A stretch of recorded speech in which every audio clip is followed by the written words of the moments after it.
E vá na manifestação. Então por quê? Por que que eu deveria... Primeiro, por que dia 12? Tem algum, é simbólico ou não é? Foda-se. Não é simbólico, a gente marcou com 3 meses de antecedência pra ser uma manifestação grande, pra gente ter tempo de organizar, pra ter tempo de divulgar. E a gente já imaginava que o Bolsonaro ia fazer uma 7 de setembro. E vacina também, né? A gente olhou... Calendário da vacinação. Quando que o calendário da vacina... Porque qual foi o critério, né, das grandes democracias para começar a abrir as coisas? 50% da população, no mínimo, vacinada com 2 doses e 100% com uma. Então, a gente falou, quando que vai estar isso aqui? Se não me engano, dava dia 5 ou 6 de setembro aqui em São Paulo. A gente falou, então vamos fazer dia 12, que ainda tem margem de segurança, e ainda assim o calendário avançou. Então, estão fazendo com bastante segurança. Todos os adultos de São Paulo já estão vacinados pelo menos com a primeira dose, né? 100% com a primeira e acho que tá 60% com a segunda. Né? Então... E a máscara? Já não era pra estar a gente tirando, então? Cara... A maior parte dos países desenvolvidos começaram a tirar mais ou menos nesse número. Uma boa pergunta. Seria legal, né? Israel tirou até um pouquinho antes, né? E... Enfim. Mas então, me conta aí, me convençam aí que eu tenho que ir na Cara, basicamente é o seguinte, você tá feliz com a gasolina 7 conto, o dólar a esse preço, a bolsa despencando. Eu ando de monociclo, então tô Bom, não, eu tô bem puto, mas... Tá puto. Isso daí resolve alguma coisa? Resolve, opa. Das últimas 2 vezes resolveu. Últimas 2 vezes que a gente fez o impeachment, caiu os juros, caiu a inflação, caiu o dólar. Senão a gente não tá nessa situação, né? Não. A gente Claro a gente poderia estar pior. Na época da Dilma, a gente pegou juros de 2 dígitos, inflação de 2 dígitos. Só que é muito difícil fazer previsão dos cenários possíveis que poderiam ter acontecido caso não teria... Não é tanto não, cara. Sabe por quê? Se você... Cara, é a mesma coisa que eu falo assim, porra... eu vou morrer se eu me jogar do 3º andar? Pode ser que não, mas com certeza tem uma chance grande de eu morrer e me machucar muito. É a mesma coisa com a nossa democracia. Poxa, é que eu não acho que é tão fácil de prever assim como mas, cara, essa queda do prédio, tá ligado? Não, mas tipo assim, um presidente ficar ameaçando dar golpe de Estado dia após dia é bom para o dólar? Você não precisa ser nenhum economista saber que, cara, é terrível. Né? E não só isso, você vê a política econômica do Paulo Guedes, são erros atrás de erros. Não só erros honestos, tipo, puta, ele tentou fazer o certo e errou, mas erros de intenção também. Né? Quando o Bolsonaro enterra o combate à corrupção, quando ele coloca um petista na PGR para salvar a própria família, isso é algo que vai custar para o Brasil 10, 15, 20 anos. Né? Quando você pega, por exemplo, qual que é essa história do PGR? Vamos lembrar aqui. Para começar que é assim, muita gente fala, pelo menos o Bolsonaro é honesto. Você não pode nunca investigar um presidente, começa por aí. A não ser que o PGR vá lá e faça isso, ele autorize. O Bolsonaro indicou um PGR que é um arquivador, tanto que nenhum político foi processado desde que o PGR foi colocado lá. Cara, quer dizer que de repente o Brasil ficou limpo. Sabe, Bolsonaro, eu acabei com a corrupção, tá ok? Não, você não acabou com a corrupção. Mas isso é muito inteligente da parte dele.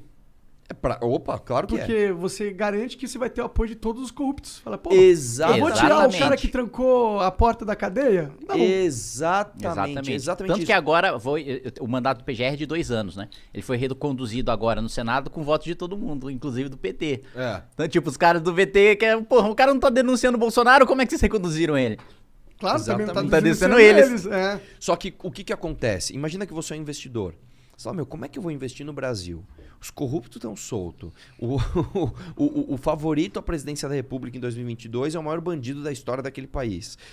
O presidente atual fica passando com um tanque na frente do Congresso, esticando a corda cada dia mais. Cara, não tem como isso dar certo. Você não precisa... Assim, é mais do que eu falar de se jogar do 3º andar. Se jogar do 10º. É muito previsível. Eu entendo. Só que a gente tem o ponto. A gente faz impeachment porque o cara é ruim, ou a gente faz impeachment porque ele cometeu um crime claro? Ambos. Qual o crime claro que o Bolsonaro cometeu, assim? Puta, são vários, cara. Se você pegar, por exemplo, toda a gestão dele na pandemia, cara, assim, você não precisa ser um especialista em direito pra saber Não, mas que o cara... isso não parece claro. Alguma coisa que você claro explica em 2 segundos e qualquer claro, pessoa entenda. Ele cometeu, a meu ver, inclusive, homicídio doloso ao incentivar no meio de uma pandemia pessoas a saírem e se aglomerarem, e inclusive sem máscaras. Ele colocou suspeição em vacinas, ele pediu propina em contratos de vacina. Pô, se isso E ele pediu propina em contratos de vacina, não é provado isso. Mas tá em processo de investigação. Não, eu entendo, mas é difícil a gente já julgar o cara antes do... Mais ou menos, cara. Vamos lá. Você tem ali todos os indícios que mostram, né, que sim, houve pedido de propina e mais do que isso, o contrato realmente não foi feito. Né? Você pega ali, a gente atrasou o nosso calendário de vacinação porque o Bolsonaro simplesmente não comprou vacina.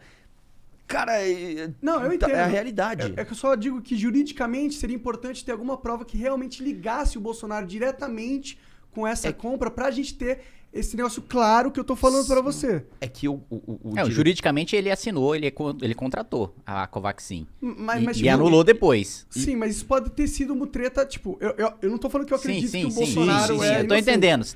Eu tô sendo advogado do diabo aqui. Se a gente quer... É que o problema do impeachment, na minha opinião, são duas coisas.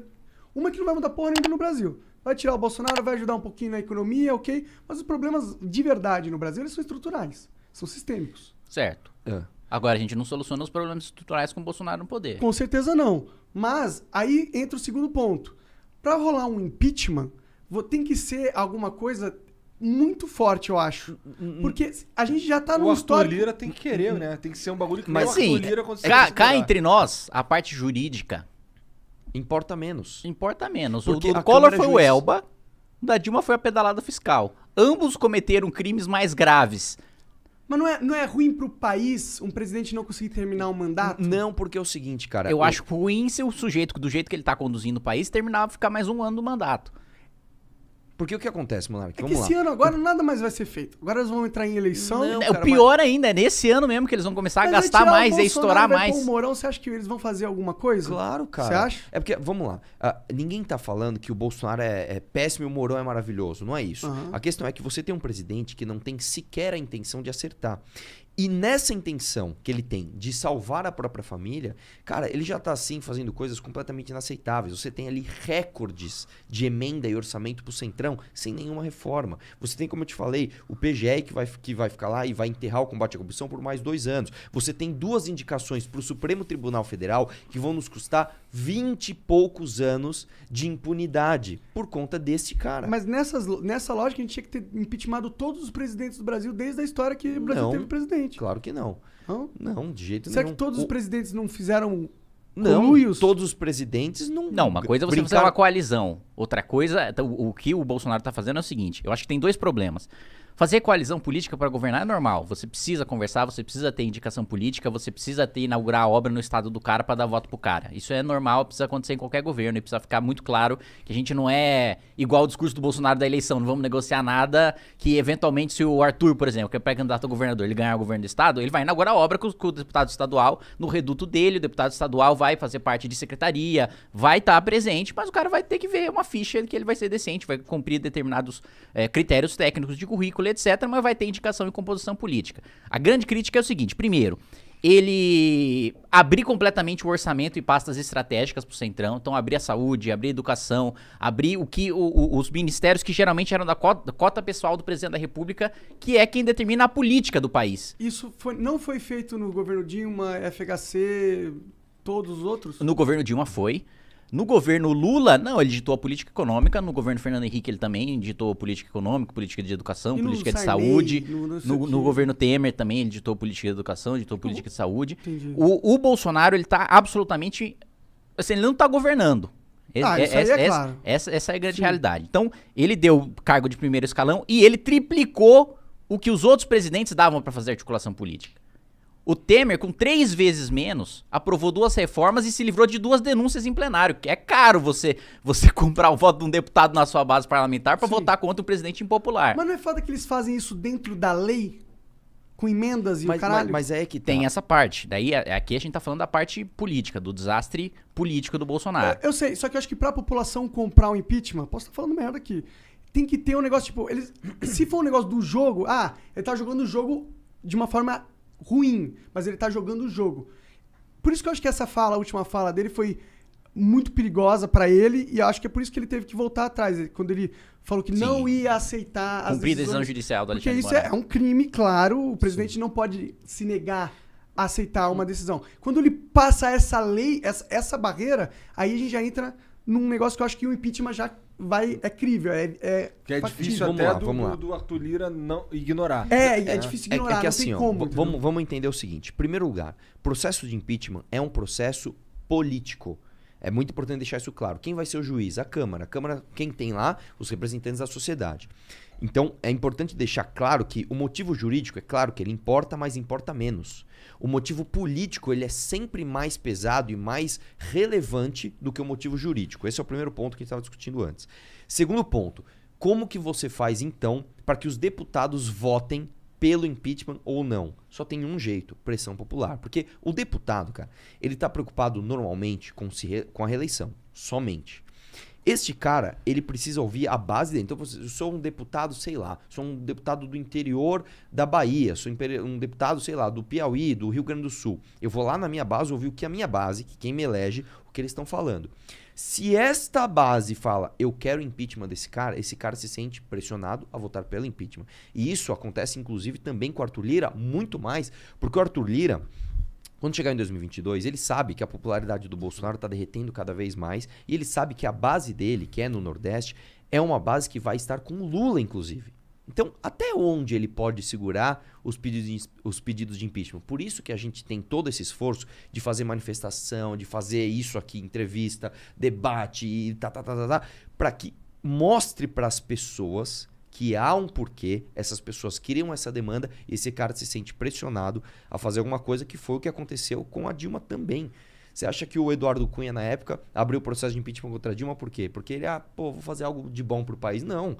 Porque ele falou, cara, a minha base lá no Rio de Janeiro tá assim, não dá mais para tolerar a Dilma. Eu preciso abrir esse processo de impeachment. Então é isso que a gente precisa mostrar. A gente precisa dar um recado para o Arthur Lira, que não é que ele precisa abrir o processo de impeachment. Ele precisa fazer isso. E o deputado precisa votar. E o Kim entende muito disso, que ele conhece bastante de Brasília. Nós já estamos numa maré assim, bem parecida com o que a gente estava com a Dilma. Falta um empurrãozinho final. Qual que é o empurrãozinho final? 12 de setembro. Então é por isso que é tão importante. Aí você fala, pô, mas não muda o país. Muda um país, cara. Mas muda muito. Se você pegar o choque de realidade que teve entre o governo Dilma e o governo Temer, que foi um governo tampão, vamos dizer assim, cara, foi absurdo. Nós aprovamos fim do imposto sindical, nós aprovamos PEC do teto, nós controlamos a inflação, controlamos os juros, a bolsa subiu. Foi maravilhoso, cara. Então a gente precisa disso.